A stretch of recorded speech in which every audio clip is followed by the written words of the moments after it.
Hey Garden Team, I hope you're having a great week and a great weekend.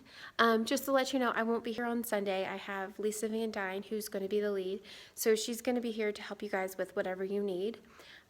We are on week 4 of our lesson, and so what we're going to be talking about with the kids is how Jesus has the power over everything, and more specifically, we're going to be talking about how Jesus can calm the storm.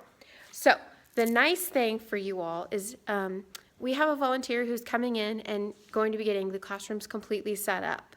So if there's any thing that you would have had to come in and do, like taping stuff, that's already going to be done for you.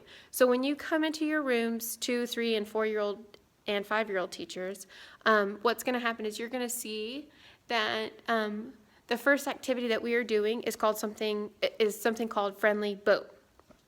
And what that is you'll have stuffed animals, and you'll put the stuffed animals inside the boat, and you will count the stuffed animals, and you'll talk about what they are, and then you'll take them out of the boat. You will encourage the kids to climb in the boat and, play around a little bit, and then you'll count all the kids that are in the boat. The next activity is called water play, and so what that is going to be a bucket filled with water and some boats, and you are going to encourage the kids to splash around and make the raging sea and watch the boats, move around and stuff. You'll have a towel for them to dry their hands off with. And then the third part of the activity is super cute. And this one's going to be a lot of fun because the kids will get to take this home and they'll get to talk to their parents about what they learned. And so it's going to be a popsicle stick and some streamers, and the streamers represent the water and the raging sea, and they get to show how the water gets all crazy and stuff, and that Jesus can calm the water. So it's going to be super cute. The next announcement, and bear with me because it's a little long, is that the Acorns and Beanstalks classroom both have had an abundance of kids, which is awesome. It's very exciting to see our church grow. We are opening what's called a transitional room, and so any kid that is 5 or going to be going to kindergarten is going to go into this room. It's only open during second service because second service seems to be our busiest time. That room is going to be the Caterpillars room, and they're going to get to participate in all the other stuff. Their schedule's just going to look a little bit different. So if you'll bear with me while I continue to figure everything out, I appreciate it. This week is kind of a trial week. It's just kind of seeing what that's like.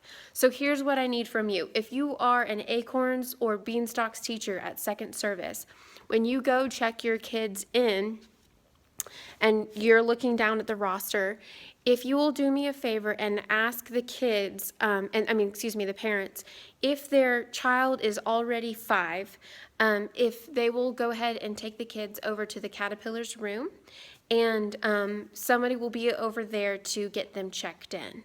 So Acorns, Beanstalks, ask everybody this week, allergies, all your typical questions, but then add in an extra question. If they're 5, then ask them to go ahead and go get checked in over there. Now, if a Beanstalks 9 a.m. teacher has a 5-year-old, they're still going to stay in this room. The numbers, just with the amount of kids, it's really not that bad, and so they can just stay in here. But I will have a volunteer who will come and get any 5-year-old kids from the 9 a.m. service at 11 a.m. and move them to the Caterpillars. And what I mean is, if a 5-year-old checked in at 9 a.m. and is there for second service at 11, but they can't get moved, then what we're going to do is have a volunteer actually move them. Normally we don't do this, but because we just have a lot of kids in this classroom, that's what we're going to do. So at checkout time, you'll just need to tell the parents, your child, little Johnny or Isaac or whoever, got moved to the Caterpillars room. The Caterpillars room is on the other side in the 2- and 3-year-old hallway, and it's right beside music. It's in between Sprouts and the music room, so you can't miss it. Okay, other announcement is Babies and Ones teachers. Just so you know, we have a volunteer who's coming in and doing a deep clean in that classroom. Long story short, she has cleaned the heck out of those toys. It's super important that we do that now because the babies, they put so much of that stuff in their mouth, And while the Lysol spray is great, it was just kind of accumulating on the toys. So she deep cleaned it and she went ahead and separated all the toys. So half of the toys are in the classroom, and those are the toys that the kids can play with this Sunday.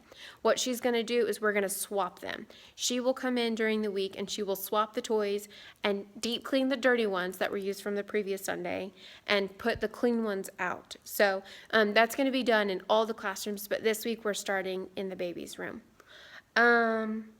Other announcement is, this is the last Sunday to sign up for the women's event because it's coming up soon. So if you're interested in coming to church on a Friday night alone without your significant other or your children, and you want to have a women's night, whether you're coming with friends or you're coming alone, you definitely need to sign up. We are kickstarting this thing with a bang, and it's going to be a lot of fun. That is this upcoming Friday, I believe. So this Sunday is your last Sunday to sign up and register, or you can sign up online. So check out the His Hands Church website for that. The other thing is the More event. That's on a Wednesday night, and that's upcoming on the 8th. If you can help out, that's awesome. It's going to be a really fun night. We've got some fun stuff playing with the kids. We don't usually get to see them at night, so we're really excited over here in the garden to welcome the families and welcome the kids and just spoil them for about an hour, hour and a half. So if you're a volunteer for that, I would love you forever. So anyways, yeah, that's all I've got to talk about. If you have any questions, don't hesitate to call. Lisa is going to be the lead this week, and like I said, she'll be here to help you with anything. Courtney Duca, she's the one who helps me with the schedule now. She will be here on Sunday to help as well, so just let her know if you need anything. And I hope you have a good weekend, and I will miss you guys a lot, and that's it. Thanks, team.